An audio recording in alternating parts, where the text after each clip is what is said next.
El artículo 18 de la Constitución nos da derecho a estar informados e informar sin censura, sin reservas y con responsabilidad.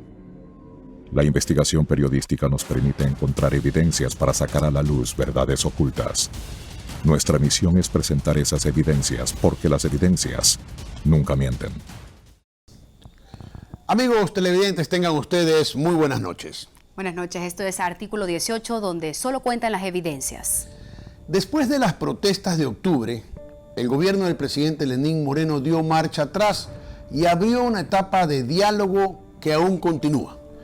Como primer paso, quedó sin efecto la eliminación de los subsidios, que le hubiera ahorrado al país más de 1.300 millones de dólares. En su reemplazo, se envió a la Asamblea un primer proyecto de reformas económicas con el carácter de urgente. El 18 de octubre de 2019 llegó al Pleno de la Asamblea Nacional este proyecto de ley, un documento con 404 artículos y 22 cuerpos legales, que no prosperó y que fue rechazado y archivado el 17 de noviembre con 70 votos provenientes de varios partidos políticos.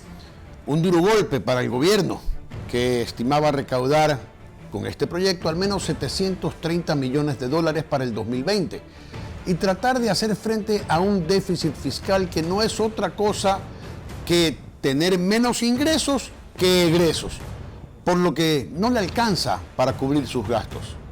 El siguiente paso del gobierno fue la reducción de su nómina y el anuncio del envío de otro proyecto de reformas económicas que solo incluye cambios en materia tributaria. Con este proyecto se espera recaudar alrededor de 600 millones de dólares y al parecer podría ser aprobado antes de fin de año. ¿En qué consisten estas reformas y cómo afectarán nuestras vidas? Belén Goncalves se lo explica en este programa. Veamos primero los antecedentes que nos llevaron a este proyecto. Imagínense lo que sería que yo como presidente diría que no vamos a salir adelante. Pues vamos a salir adelante. No hay tal mesa servida. Esa es la pura y neta verdad. No hay tal mesa servida. No hay ninguna mesa servida. Fue el primer anuncio del presidente Lenín Moreno, luego de asumir la presidencia de la República, al mismo tiempo que sinceraba las cifras rojas del país, vaticinando años difíciles en materia económica para Ecuador. Al poco tiempo, anunció la intención de obtener una línea de crédito con el Fondo Monetario Internacional, FMI, pero las condiciones fueron muchas y el gobierno debía alcanzarlas hasta el año 2021. Así reza la carta de intención firmada con la entidad internacional el 11 de marzo de 2019. Las condiciones apuntaban a 6 ejes de cambio. Reducir el gasto fiscal ha sido por mucho la piedra del zapato de Moreno. Para los recursos destinados al pago de salarios del sector público, el gobierno dispuso a las empresas públicas que reduzcan sus nóminas un 10%. Es así que CNT y Petroecuador anunciaron que emprendieron estos recortes. También el Instituto Ecuatoriano de Seguridad Social, IES, que desvinculó a unas 1.000 personas entre enero y mayo pasados. Y así el gasto público en estos rubros bajaron 65 millones. Aún así, el monto está lejos de la meta de 500 millones que el Ministerio de Finanzas estimó reducir para el año 2019 en estos 3 sectores: gobierno, IES y empresas públicas.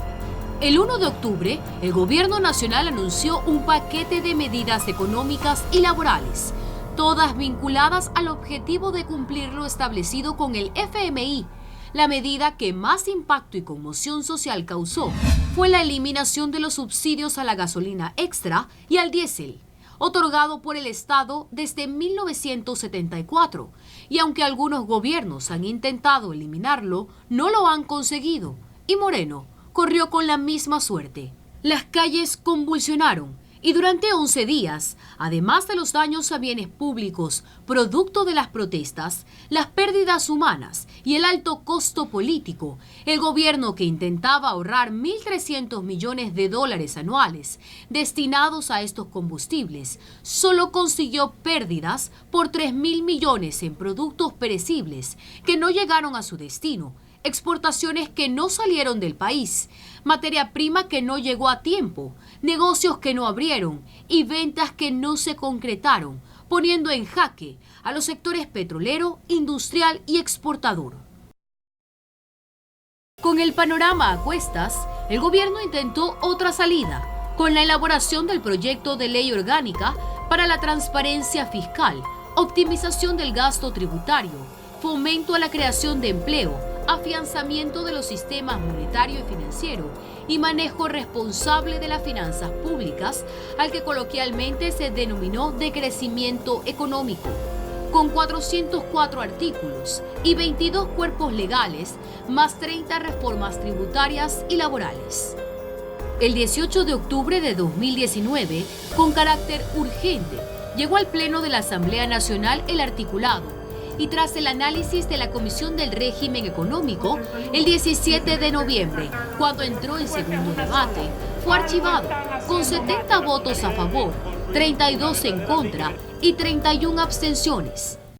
Quienes se han opuesto a esta ley, pues evidentemente se han opuesto a cumplir los sueños de los jóvenes, a eliminar el anticipo del pago del impuesto a la renta, a reducir el impuesto a la salida de divisas y a todo lo positivo que tiene la ley.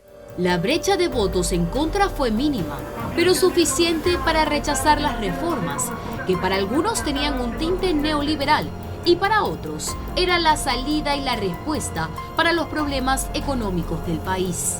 La ley que ya fue archivada proponía lo siguiente: la exención del impuesto ocasional para la venta de inmuebles, la condonación de deudas por créditos educativos, eliminación del anticipo del impuesto a la renta, la simplificación de los trámites tributarios del sector agropecuario, sistema de incentivos para las medianas y pequeñas empresas, créditos para viviendas a tasas de interés del 4.9%, reducción del impuesto a la renta único del banano, eliminación del impuesto a vehículos que cuesten menos de $32.000, eliminación de los impuestos a la tecnología, tabletas, computadoras y celulares, IVA del 0% para insumos médicos de pacientes con diabetes, incremento del 10% de impuesto a los consumos especiales ICE, a cervezas, gaseosas, energizantes, fundas plásticas y planes móviles.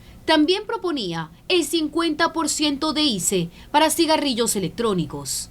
El incremento de 10 centavos de ICE con el que se proponía gravar a las fundas plásticas para cadenas que tengan más de 2 sucursales y que sería pagado por el consumidor final. También planteaba que quienes tienen ingresos anuales mayores a $100.000 no tengan derecho a la reducción de impuestos a la renta en gastos personales. También se proponía que las empresas que generaron ingresos brutos superiores a $1 millón en el ejercicio fiscal de 2018 pagaran una contribución única y temporal proporcional a sus ganancias, quedando una tabla en la que se proponía que de $1 millón a 5 millones se aportara con el 0,10%, de 5 a 10 millones con el 0,15% y de 10 millones en adelante el 0,20%. En el proyecto de ley de crecimiento económico no se proponía incrementar el valor del impuesto al valor agregado IVA ni el precio del gas de uso doméstico. El Ejecutivo preveía recaudar más de $700 millones con la aprobación de este proyecto, pero ahora que la Asamblea lo archivó, los caminos se van cerrando y sumado a esto, la presión de algunos sectores que amenazan con volver a las calles.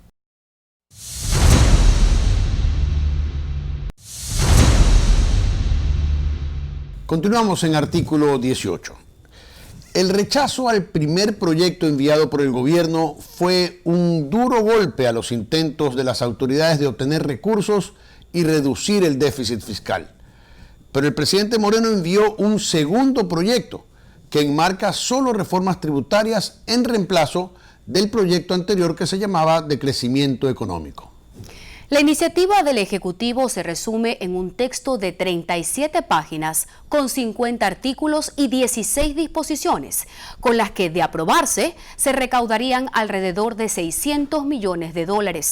El articulado en primer debate consiguió el 77% de aprobación en la Asamblea Nacional, pero hay cuestionamientos y voces en contra, sobre todo en algunos temas. Los más polémicos son la exoneración de los bancos para que a cambio entreguen más préstamos a emprendedores, el pago del 80% del valor que deben hacer las empresas telefónicas por el uso del espectro radioeléctrico a través de proyectos de conectividad para los sectores a donde no están llegando, y el pago en bonos del Estado a los gobiernos seccionales. Enseguida les presentamos un reportaje para que conozca en qué consiste la nueva propuesta de reforma tributaria, en qué aspectos afectaría a usted, el consumidor, a los pequeños y a los grandes empresarios.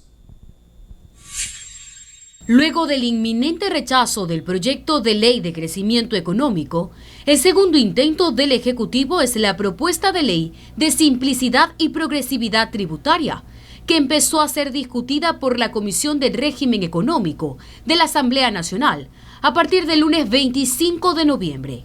A diferencia del proyecto anterior, que contenía 404 artículos y 22 cuerpos legales, con el que se esperaba recaudar más de 700 millones para el próximo año, el nuevo proyecto de simplicidad tributaria dista de su amplitud, con solo 37 páginas, 50 artículos y 16 disposiciones, y plantea cambios para incrementar la recaudación de impuestos en más de 560 millones adicionales para el fisco durante 2020. Según el primer mandatario, este proyecto busca simplificación de trámites, optimización del gasto tributario e incentivos para microempresarios, impulsar también la equidad social y territorial, sobre todo en tecnología y acceso a Internet, ayudar a los deudores de créditos estudiantiles, pecuarios, agropecuarios y también pescadores con sus dificultades de pago, reactivar la economía y reducir el riesgo país, de modo que Ecuador mejore el bienestar social y su imagen ante los mercados internacionales. Como lo anuncié el domingo, después de la decisión de la Asamblea Nacional sobre la Ley de Crecimiento Económico, hoy he enviado al Legislativo un nuevo proyecto. Así como la Ley de Crecimiento Económico no ponía ningún impuesto a los que menos tienen, este proyecto de reforma tampoco lo hace. Insisto, nunca hemos puesto ni ponemos ahora ningún impuesto para los que menos tienen. La nueva propuesta nos permitirá contar con más recursos para educación, para salud, para seguridad, que tanta falta nos hace.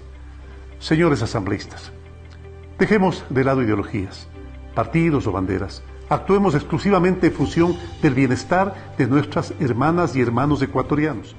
Esta vez, antes de presentar el nuevo proyecto, Moreno convocó a los líderes de las bancadas para discutir los temas principales, de manera que este proyecto de ley no corra con la suerte del primero, y exhortó a los legisladores dejar de lado banderas políticas. Una demostración al país que nosotros, siendo oposición, podemos ceder pensando en resolver los problemas con más democracia. Comparecimos precisamente porque estamos conscientes que en este momento el diálogo es necesario. Se ha dado lo que debe ser la democracia, conversaciones entre todos los sectores ciudadanos y también entre los sectores políticos. Todo lo que viene en el nuevo proyecto ha sido recogido del aporte que se hizo en nuestra mesa. Felicitamos esta decisión, esta voluntad política del señor presidente de la República. Nosotros estamos abiertos al diálogo con una actitud propositiva. Eso demuestra un compromiso con el Ecuador entero. Sin discursos demagógicos, sin discursos que vayan pensando tal vez en lo que puede ser una elección en el 2021. Los problemas del país hay que resolverlos ahora. Así fue como la Comisión de Régimen Económico, conformada por 13 asambleístas, aprobó el informe y el 29 de noviembre, luego de más de 6 horas de planteamientos y 26 intervenciones, concluyó el primer debate con un 77% de aprobación en la Asamblea Nacional.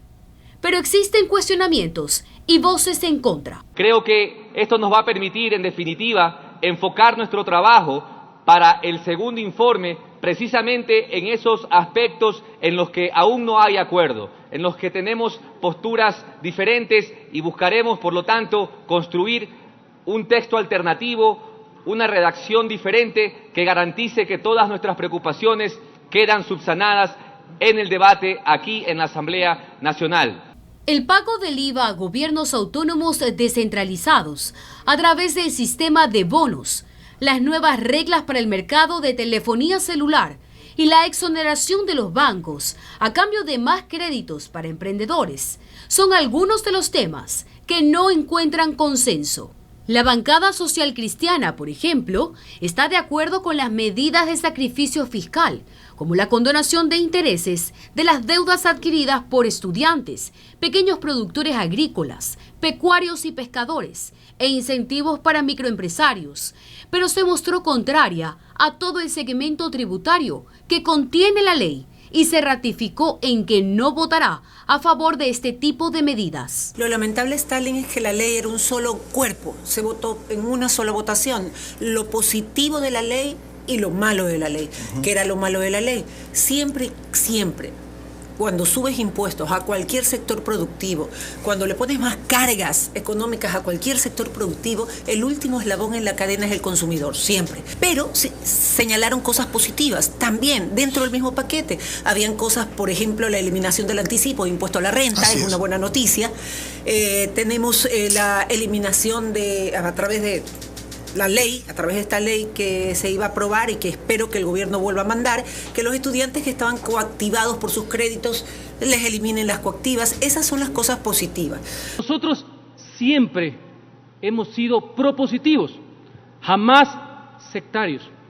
Y en esa línea nosotros creemos que todo incentivo a la producción es válido, pero jamás estaremos de acuerdo con implementar una fiebre impuestera que lo único que hace es castigar a la prosperidad. Por eso, en el proyecto anterior que fue rechazado, cuya consecuencia fue el archivo, un proyecto que estaba viciado de principio a fin de inconstitucionalidades, no podemos caer en el juego maniqueísta, en los buenos o los malos, o los que los reyes del diálogo nos quisieron etiquetar como que estamos en contra del país, en contra de los ciudadanos. Adoptamos una decisión absolutamente legal y legítima. Seguimos creyendo que el gobierno está perdido y lejos, muy lejos de encontrar una solución a los verdaderos problemas que tienen los ciudadanos.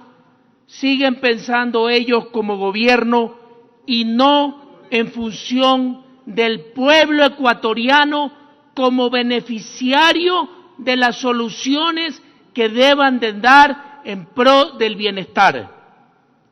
Ahora proponen leyes para salvarse el pellejo y no para solucionar la vida y traer el bienestar que el pueblo necesita. Las bancadas de Revolución Ciudadana, de Integración Nacional y otros tantos de Alianza País también se mostraron en contra en varios aspectos de la ley.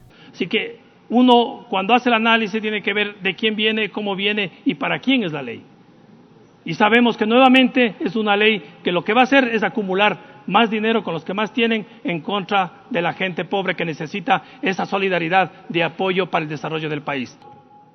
Cuando nos damos cuenta que en este proyecto de ley se pretende beneficiar a los que más tienen, no que paguen los que más tienen, como se lo hizo con el voto de algunos también en la ley de fomento productivo el año pasado. Y aquí estamos viendo, claro, defienden este proyecto de ley que beneficia a la banca. Están ligados a la banca. En lo que no estamos de acuerdo es que el 80% de lo que recaudan, digamos, de lo que aportan las telefónicas, ellos mismos sean los que administren. Y ellos mismos sean los que hagan la obra. Cuando esto lo puede hacer, en este caso, el Estado ecuatoriano y aplicar el propio plan que se tiene como gobierno. Provocar un descuento del 3% a los intereses que se generan por los créditos entregados a emprendedores. Ya han dicho varios asambleístas que han hecho suyas mis preocupaciones, porque en la mesa fui yo la que alertó precisamente a la mesa de lo que estaba pasando y no ahora. Este artículo viene desde el proyecto de ley urgente anterior y lo sostiene el gobierno, y para mí es una gravísima preocupación. ¿Cómo es posible que a un sector como la banca, a un sector como el sector financiero, se le descuente por los intereses para supuestamente estimularle a que entregue créditos a los emprendedores, cuando los intereses para los créditos de emprendimiento por el nivel de riesgo son los más altos que existen en el país? Y de ahí mismo planteamos la solución. ¿Qué espera el gobierno que no cumple con la palabra de hacer que la Junta Monetaria Bancaria reduzca los intereses a los créditos que se entregan por asuntos de emprendimiento? Ahí está la solución, y no con premiarles por estas supuestas labores altruistas que cumplen la banca, que cumplen los sectores financieros entregando créditos y obteniendo réditos muy importantes.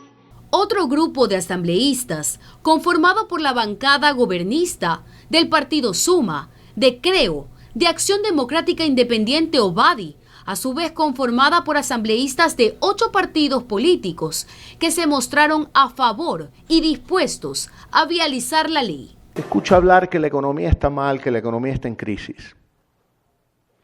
Para evitar que se hunda el Ecuador, pues yo creo que el gobierno ya fracasó. El gobierno ya está hundido.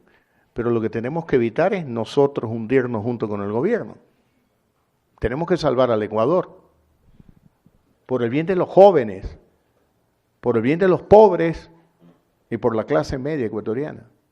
A pesar de que no estoy de acuerdo, he tenido que pedirle a los legisladores de Creo que aprueben la actual ley que está en asamblea, que es una ley con condiciones.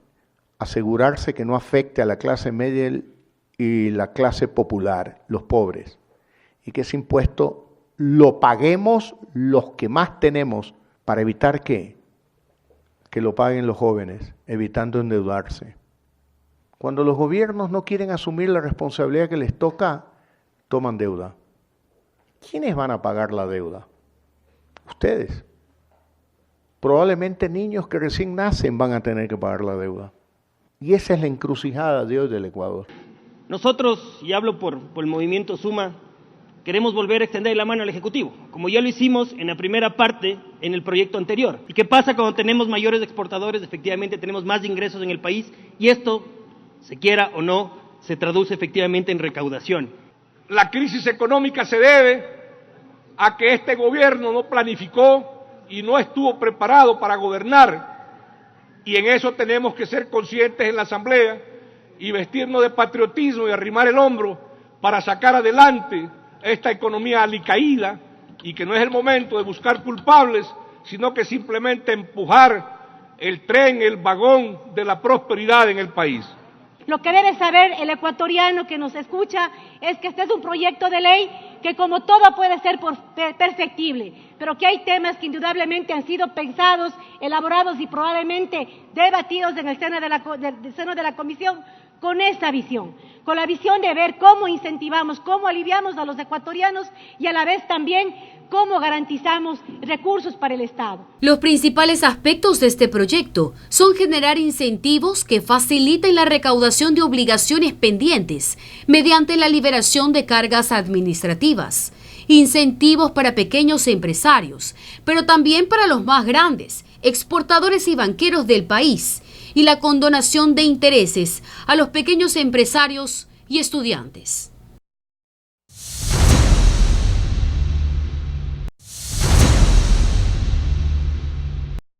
Son 50 artículos los que están siendo debatidos en la Asamblea Nacional e incluyen reformas al Código Orgánico Monetario y Financiero, al Código Orgánico de Planificación y Finanzas Públicas y al Código Orgánico de la Producción, Comercio e Inversiones. Para poder explicarlos de mejor forma, los hemos dividido en 3. Las medidas para el sector productivo e impuestos para empresas, las condonaciones y los incentivos. En cuanto a las medidas para el sector productivo e impuestos para empresas, las empresas solo pagarán impuesto a la renta cuando generen utilidades, pero se cobrará una contribución especial durante 3 años para aquellas empresas que tengan ingresos anuales de más de $1 millón. Para su efecto, se propone la siguiente tabla. Las empresas con ingresos anuales de $1 millón a $5 millones pagarán una tarifa del 0,10%. Las que registren ingresos de 5 a 10 millones de dólares pagarán una tarifa del 0,15%. Y las que tengan ingresos de más de 10 millones de dólares pagarán una tarifa del 0,20%. Con esta medida se proyecta recaudar 177 millones en 2020 y 2021, respectivamente. El proyecto también propone un régimen impositivo simplificado para microempresarios, mediante una tarifa única de 2% sobre el total de sus ingresos. Las microempresas ya no tendrán que actuar como agentes de retención en la fuente, y el pago del IVA e ICE lo harán de manera semestral, ya no cada mes, como lo hacen actualmente. Esto quiere decir que si usted tiene una empresa pequeña con ingresos máximos de $300,000 anuales y emplea entre 1 y 9 trabajadores, podrá acogerse a estas medidas de simplificación fiscal. También se plantea la creación de un régimen simplificado único para el pago de impuesto a la renta en el caso del sector bananero. Este impuesto será aplicado a 9.808 empresas. Se cobrará por los ingresos provenientes en la etapa de producción y comercialización local y extranjera. Para su efecto existe también una tabla progresiva. Es decir, si usted es un pequeño productor de banano con ingresos de hasta $19.999 anuales, no pagará impuestos. Pero si usted es un mediano productor y genera entre $20,000 a $300,000 anuales, pagará el 1% de impuesto. Si sus ingresos son mayores a $300,000 anuales en adelante, tendrá que pagar un impuesto del 1.30% y puede llegar hasta el 2% de manera progresiva. El cálculo se hace sobre una fracción básica y sobre el excedente. A medida que aumentan sus ingresos, el porcentaje subirá y se establece de las cantidades de ventas netas. Se propone también no cobrar IVA a tractores de llantas de hasta 300 caballos de potencia para fomentar la industrialización del agro. De otro lado, tampoco pagarían IVA la venta de flores, follaje y ramas cortadas, el papel periódico, los servicios en la nube, los marcapasos, las bombas de insulina y las tiras reactivas para la medición de glucosa. Los servicios de telefonía fija y móvil prestado a sociedades, excepto los utilizados en operaciones de dinero electrónico, tendrán que pagar también un 15% de impuestos de consumos especiales. En cuanto a condonaciones, para los productores afectados por las protestas de inicios de octubre, se propone la reducción del 10% del impuesto a la renta en 2019, aplicable únicamente a contribuyentes de las provincias de Imbabura, Bolívar, Chimborazo, Cañar, Tungurahua y Cotopaxi, cuyas actividades estén ligadas a la agricultura, ganadería o agroindustria. Para los beneficiarios de préstamos académicos, se plantea la remisión de intereses de mora, multas y gastos administrativos pendientes de pago. De la misma manera, se plantea la remisión de intereses de mora y multas para los beneficiarios de préstamos de hasta $100,000 con CFN y Banecuador, ligados a las actividades agrícolas, pecuarias y pesqueras. También se plantea una remisión del 100% para los beneficiarios del bono o incentivo de vivienda de emergencia a los damnificados del terremoto del 16 de abril de 2016 en las provincias de Manabí y Esmeraldas. En cuanto a los incentivos, se eliminará el pago obligatorio del anticipo al impuesto a la renta para dar mayor liquidez a las empresas, y se lo sustituye por el pago voluntario del 50% del ejercicio fiscal anterior, menos las retenciones en la fuente. La exoneración del impuesto a la renta de las utilidades de las sociedades, fondos y fideicomisos de titularización en Ecuador, cuya actividad económica exclusivamente sea de inversión y la administración de activos inmuebles. lo que quiere decir que los dueños de grandes empresas y accionistas bancarios que con sus utilidades compren bienes inmuebles o inviertan en el sector de la construcción en territorio ecuatoriano no pagarán impuesto a la renta, y este es uno de los temas que más polémica ha causado. Todas las medidas económicas tomadas por un gobierno afectarán en mayor o menor medida su bolsillo. Estas son las que repercuten directamente en el consumidor, los impuestos a los consumos especiales ICE. De ser esta reforma tributaria aprobada, usted tendrá que pagar el 12% de IVA en las compras de servicios a través de plataformas digitales en el exterior, tales como Amazon, Netflix o Uber, usando tarjetas de crédito. Las fundas plásticas para cargar las compras en los supermercados también será gravada con el ICE. Este impuesto también será gradual, 3 centavos por funda en 2020, 5 centavos por unidad de funda en 2021 y 7 centavos en 2022, hasta llegar al objetivo de 10 centavos por funda. El ICE para la cerveza industrial también subirá un 10% y se elevaría a 150% la tarifa para el tabaco y los productos derivados o sucedáneos del mismo, mientras que los líquidos que contengan nicotina tendrán una tarifa ICE de 50%. La reforma plantea gravar con ICE de 10% los planes de telefonía móvil postpago y, por último, quienes perciban ingresos de $100,000 o más al año ya no podrán deducir sus gastos personales a la hora de pagar el impuesto a la renta. Solo estará permitida la deducción de gastos médicos en caso de enfermedades catastróficas. Otro de los planteamientos más polémicos del proyecto de ley es la propuesta de que el gobierno central pague con bonos del Estado las deudas pendientes con los gobiernos autónomos descentralizados, proveedores y universidades, y aplicaría solo si existe un acuerdo entre las partes.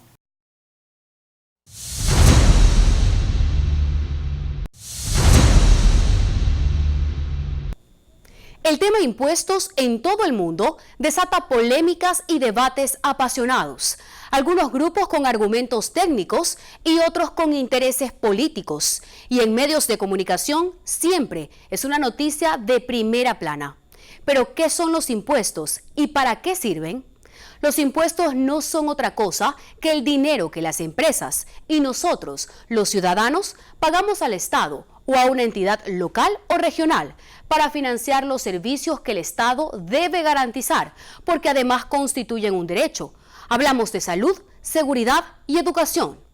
Dicho esto, el comportamiento normal a escala mundial es que cuando la economía de un país marcha bien, los impuestos suben para engordar las arcas del Estado y que ese dinero sea distribuido hacia los sectores de la población menos favorecidos, además de mejorar los servicios, mejorar la infraestructura gubernamental y ejecutar los planes de bienestar. En América Latina, el cobro promedio de los tributos llega a un 23% en relación al Producto Interno Bruto o PIB, por sus siglas en español. Según cifras de la CEPAL, la Comisión Económica para América Latina y el Caribe, Ecuador ocupa el 9º lugar en la región en la escala de países que más cobra impuestos, con 20% en relación al PIB. El primer lugar lo ocupa Cuba con el 41,7%, seguidos de Brasil con el 32,2% y Argentina con el 31,3%. De otro lado también están los países que menos pagan impuestos en la región. Estos son Guatemala con el 12,6%, República Dominicana con el 13,7% y Perú con el 16,1%. Y si revisamos el panorama mundial, los países con impuestos más altos son Islandia, Dinamarca, Francia, Bélgica, Suecia y Finlandia. Cada país tiene su propio modelo económico y las condiciones no son las mismas. Pero el alza de impuestos permite al Estado mejorar los servicios y, por otro lado, el sistema de recaudación fiscal de un país puede tener un efecto negativo en los temas de ahorro e inversión. Sigo creyendo que la mejor opción para el Ecuador era la eliminación de los subsidios de los combustibles de manera focalizada, porque sincera la economía elimina el privilegio de ciertos empresarios intocables y evita la corrupción de traficantes de diésel. Lamentablemente el gobierno no supo comunicar los beneficios a mediano y a largo plazo de esta medida. La intransigencia de ciertos sectores políticos amarrados con empresarios que disfrutan el privilegio del subsidio y el aprovechamiento ilegítimo de grupos vandálicos para causar el caos, echaron abajo esta oportunidad. Luego, el gobierno se la jugó con un proyecto inicial que era un verdadero galimatías y fue rechazado por la Asamblea. Ahora hay un segundo proyecto que se enfoca exclusivamente en el aspecto tributario. Quizás no sea perfecto, pero resuelve muchos dolores de cabeza a los contribuyentes, a los emprendedores, a empresas medianas y pequeñas. Es cierto que en algunos ámbitos pagaremos algo más de impuestos, pero no nos olvidemos, ¿por qué estamos en esta situación? 10 años de farra no se van a pagar solos. Esto ha sido todo por hoy. Gracias por acompañarnos nuevamente. Los dejamos con Carlos Vera y su programa Verás. Buenas noches.